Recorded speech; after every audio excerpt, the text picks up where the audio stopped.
Potensi gempa di zona megatrust Selat Sunda dan Mentawai Siberut menjadi topik yang ramai dibahas belakangan ini teman.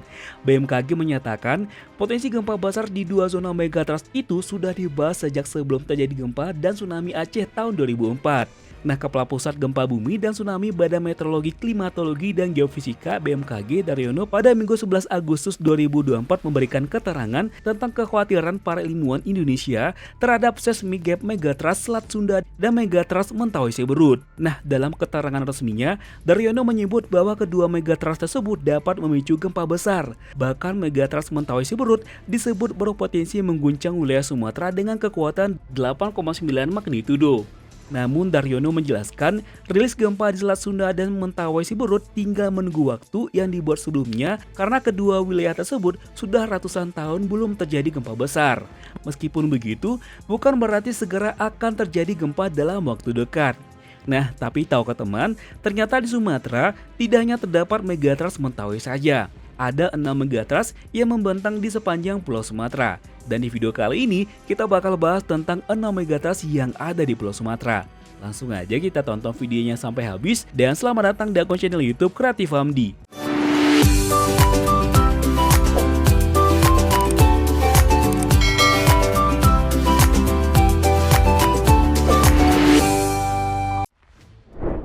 Enam megatrust yang terdapat di Pulau Sumatera.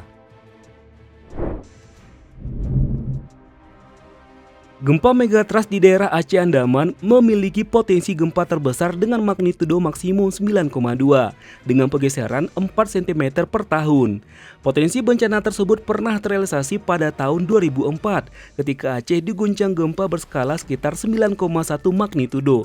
Nah, mengutip laporan dari Tsunami and Disaster Mitigation Research Center Universitas Syah Kuala, gempa itu memicu gelombang tsunami besar yang dampaknya meluas ke berbagai negara, diantaranya Thailand, Malaysia, Myanmar, Bangladesh, India, dan Sri Lanka, hingga menimbulkan total korban jiwa sekitar 226.000 orang. 2. Megatrust Nia Simeulue. Megatrust Nia Simeulue memiliki potensi gempa magnitudo sebesar 8,9 dan pergeseran 4 cm per tahun. Dari catatan BMKG, gempa kuat yang bersumber dari zona megatrust segmen Nia sudah terjadi beberapa kali. Kepala Bidang Mitigasi Daryono menyebut mulai dari gempa Simeulue 4 Januari 1907 bermagnitudo 7,6 yang memicu tsunami dan menelan korban jiwa lebih 400 orang meninggal adalah satu diantaranya.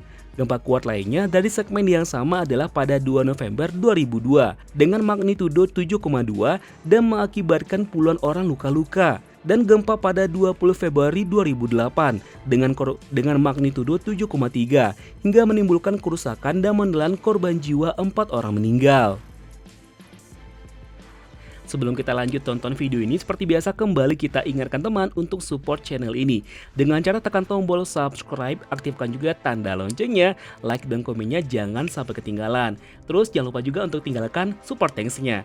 Jika menurut teman video ini menarik dan bermanfaat, bantu kami untuk share ke sosial media yang teman punya agar channel ini bisa semakin berkembang dan tentunya kita bakal lebih bersemangat lagi untuk memberikan video menarik lainnya.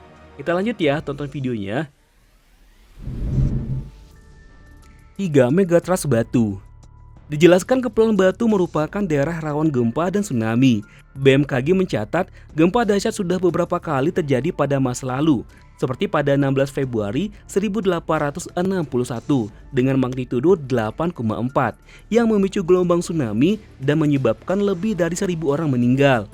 Selanjutnya di wilayah ini juga pernah terjadi gempa kuat pada tanggal 4 Januari 1907 dengan magnitudo 7,8 menyebabkan timbulnya korban jiwa sebanyak 400 orang meninggal. Gempa kuat terakhir di Kepulauan Batu terjadi pada tanggal 28 Desember 1935 dengan magnitudo 7,7 yang menyebabkan beberapa orang mengalami luka-luka. Nah, megatrust ini memiliki potensi gempa magnitudo sebesar 8,2 dan pergeseran 4 cm per tahunnya. 4. Megatrust Mentawai Siberut. Gempa megatrust di Indonesia daerah Mentawai Siberut merupakan ancaman serius lainnya yang diprediksi oleh BMKG. Zona ini memiliki potensi gempa dengan magnitudo maksimum 8,9, lebih besar dari Selat Sunda. Segmen Mentawai Siberut memiliki panjang 200 km dan lebar 200 km dengan pergeseran rata-rata 4 cm per tahun. Sejarah mencatat bahwa gempa megatrust di Indonesia daerah Mentawai Siberut pernah terjadi pada tahun 1797 dengan magnitudo 8,7 dan pada tahun 1833 dengan magnitudo 8,9. Rentang waktu yang panjang sejak gempa besar terakhir meningkatkan kekhawatiran akan akumulasi energi yang signifikan di zona ini. Rentang waktu yang panjang sejak gempa besar terakhir meningkatkan kekhawatiran akan akumulasi energi yang signifikan di zona ini. Nah, meski para ahli mampu menghitung perkiraan magnitudo maksimum gempa di zona megatrust, akan tetapi teknologi saat ini belum mampu memprediksi dengan tepat, apalagi memastikan kapan terjadinya gempa megatrust tersebut. 5. Megatrust Mentawai Pagai. Megatrust Mentawai Pagai juga merupakan ancaman besar bagi masyarakat Sumatera Barat dengan potensi gempa magnitudo mencapai 8,9 dan pergeseran 4 cm per tahunnya. 6. Megatrust Enggano. Pengamat meteorologi dan geofisika muda BMKG Kapiang Sabar Ardiansyah menjelaskan bahwa Provinsi Bengkulu sejak dahulu hingga saat ini merupakan wilayah aktif gempa dan tsunami karena dilalui zona subduksi megatrust, baik di darat maupun lautan terdapat patahan atau sesar. Untuk itu, kata dia, secara teori, dengan sering terjadinya gempa di wilayah Provinsi Bengkulu bermagnitudo yang rendah seperti di bawah 5 dapat mengurangi energi potensi gempa dengan berkekuatan besar tersebut. Nah, Megatrust Enggano, potensi gempa juga sangat besar, bisa mencapai 8,9 dan pergeseran 4 cm per tahunnya. Nah, itulah dia teman, 6 megatrust yang terdapat di Pulau Sumatera. Gimana menurut pendapat teman? Silahkan tulis di kolom komentar ya.